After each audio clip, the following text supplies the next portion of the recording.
কোনো শখ পূরণের আনন্দটাই আলাদা।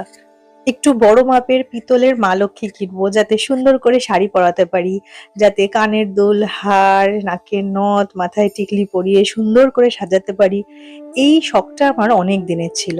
আর যেদিন আমি পিতলের মা লক্ষ্মীটা কিনেছিলাম সেদিন যেন একটা আলাদাই আনন্দ হয়েছিল।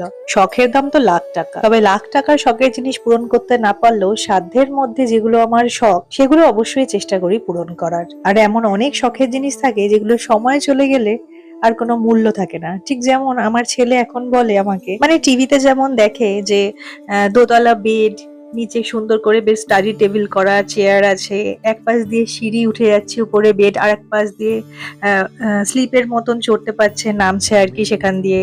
নিচটা সুন্দর করে বক্স বক্স করে খেলনা রাখা, বইপত্র রাখা। তো সেটা ভীষণ শখ। আমাকে শুধু বলে, মা আমার এরকম একটা হলে ভালো হতো। মানে এটা ওর শখ, কিন্তু এই শখ আমি এখন আর পূরণ করতে পারবো না, কারণ বাড়িতে আমার সেরকম জিনিস রাখার জায়গাই নেই। আর এই শখ যখন হয়তো আমি পূরণ করতে পারবো, তখন কি আর ওর সেই বয়সটা থাকবে? তাই বয়স থাকতে থাকতে কিছু কিছু শখ যদি পারা যায় পূরণ করে নেওয়াই ভালো। বয়স তো চলে গেলে আর ফেরত পাওয়া যায় না, শখগুলো সময়ের সঙ্গে সঙ্গেই মরে যায়।